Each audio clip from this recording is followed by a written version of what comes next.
Muy buenos días, soy la bachiller Nelman Reina, cursante de la carrera de Educación Especial, y en relación con la materia de Psicología Educativa, hoy voy a hablar sobre lo que es el constructivismo, aprendizaje constructivista. ¿A qué llamamos de eso? El constructivismo. El constructivismo, desde el punto de vista radical, el conocimiento solo existe en la mente de los humanos. Las personas no tienen otra opción más allá de construir una realidad con base en la experiencia.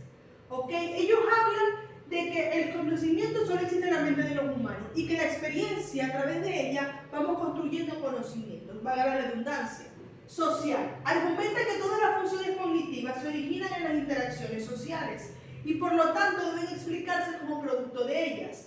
El aprendizaje no comprendía simplemente la asimilación y adaptación, que lo mencionaba Piaget, sino que era el proceso mediante el cual los educandos se integran en una comunidad de conocimientos.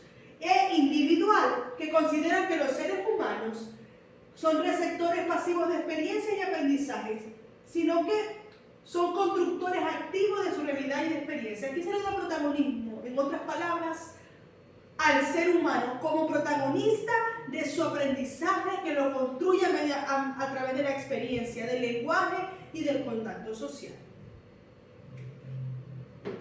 Constructivismo escolar. ¿Qué características tiene?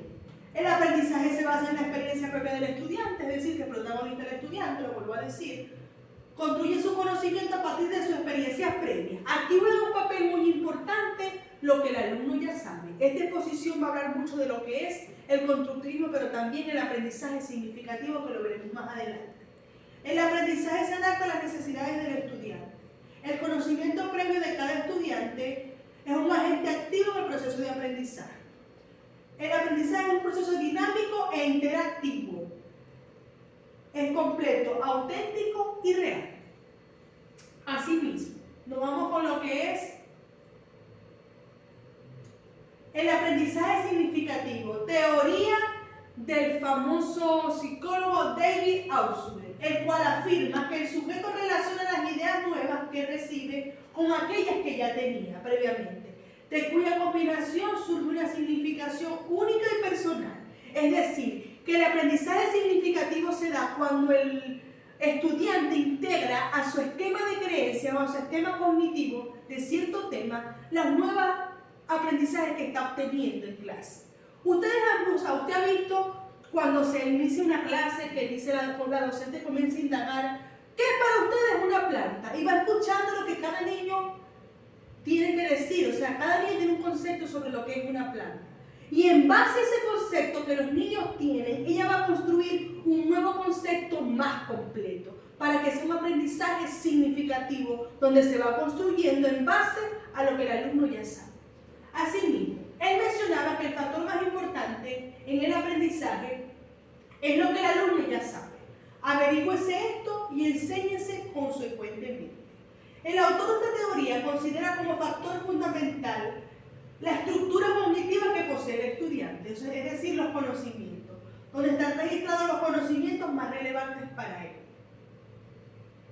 Asimismo, para adquirir un aprendizaje significativo, primero, es necesario poseer un conocimiento representativo, es decir, saber qué significan determinados símbolos o palabras para poder abordar una comprensión de un concepto, que es a su vez un requisito previo para la adquisición del aprendizaje preposicional, en el que se generan nuevos significados, es decir, se le da un nuevo significado al primer significado que ya tenía, comienza a modificarse la información que ya se tenía. En este sentido, vamos a ver lo que ¿Qué funciones cognitivas o habilidades cognitivas juegan un papel en el aprendizaje significativo?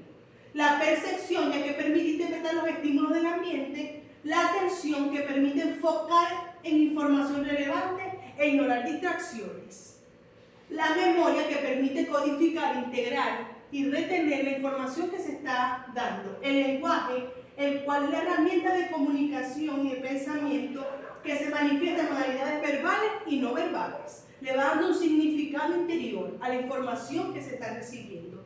El pensamiento, que permite procesar la información, resolver y formular nuevas ideas.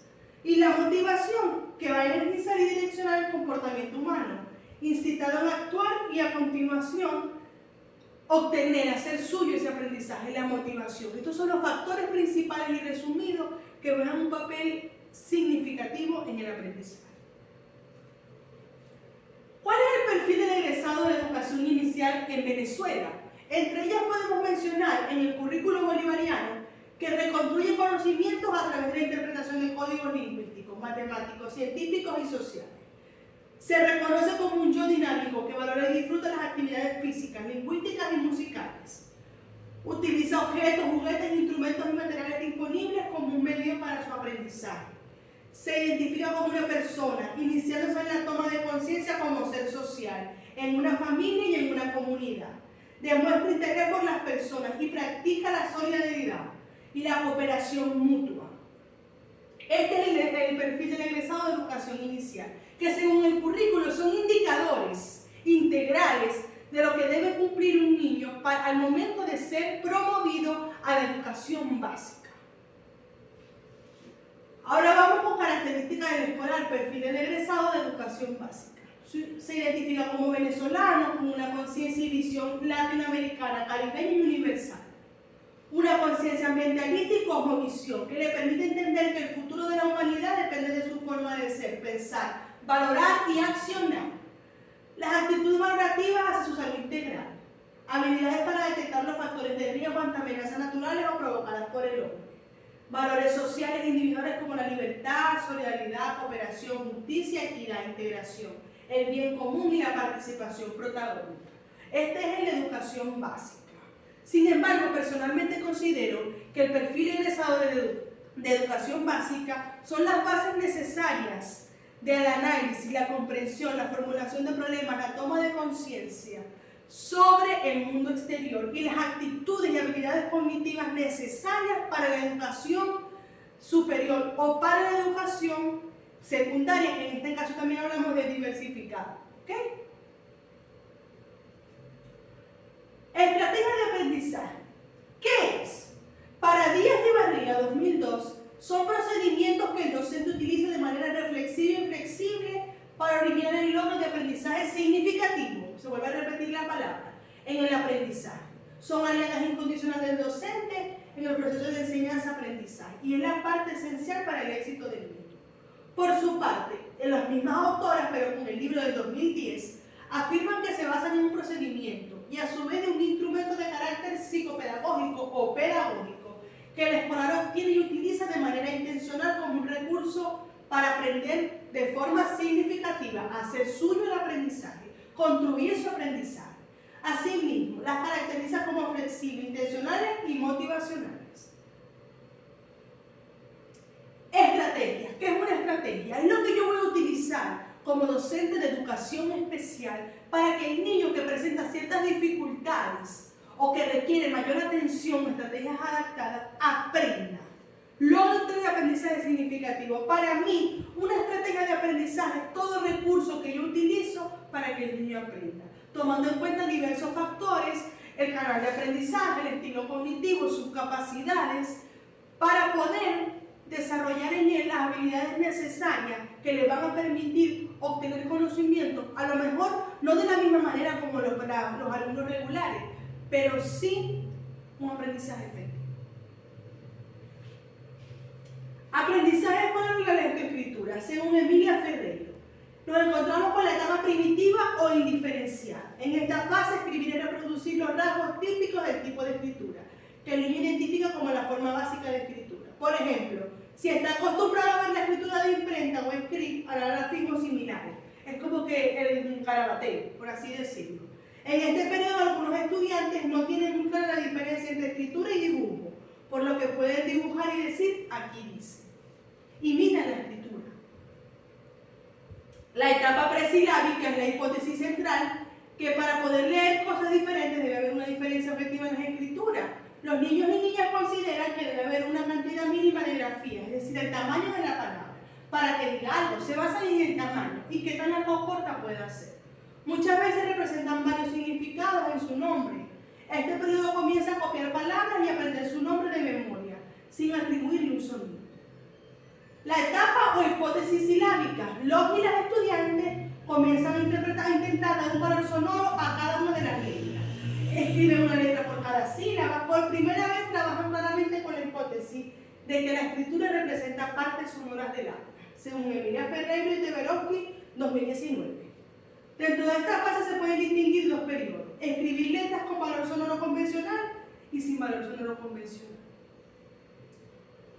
Hipótesis silábicas alfabetas. Descubren que las sílabas llevan por lo regular vocales y consonantes, aunque siguen saltándose algunas letras. Esta frase es fruto de un conflicto entre las hipótesis anteriores, es decir, la etapa silábica y la hipótesis de cantidad mínima de la etapa presilábica.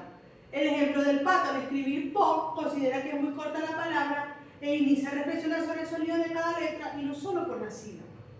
Aprendizaje escolar del cálculo. ¿Qué etapas o qué indicadores cognitivos se requieren? El desarrollo de la noción de un objeto permanente, que va de la mano con la etapa de Piaget.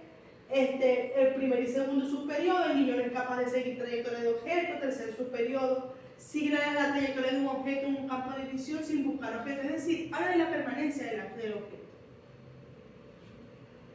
La noción y la estructura del espacio y del tiempo. En la adquisición del concepto de espacio se siguen tres pasos. El niño localiza los objetos en relación a sí mismo. El niño se sitúa a sí mismo en relación a los objetos. La causalidad. Se adquiere este concepto cuando es capaz de comprender los tres principios de causalidad. Cualquier fenómeno tiene una causa, la causa es anterior y simultánea al efecto, y la relación causa-efecto se comprende en términos de mecanismo. Esto es un proceso progresivo que requiere cumplir ciertas habilidades cognitivas para ser eficaz. Eso sí quiero resaltarlo. Y el concepto de número. Para interiorizarlo tendrá que poder realizar las siguientes operaciones: identidad, clasificación, conservación de la cantidad, seriación, transformación e inclusión.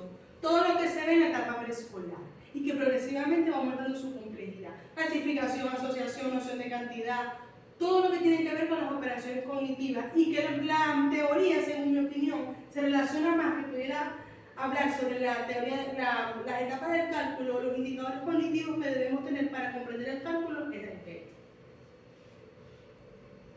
Muchísimas gracias por su atención.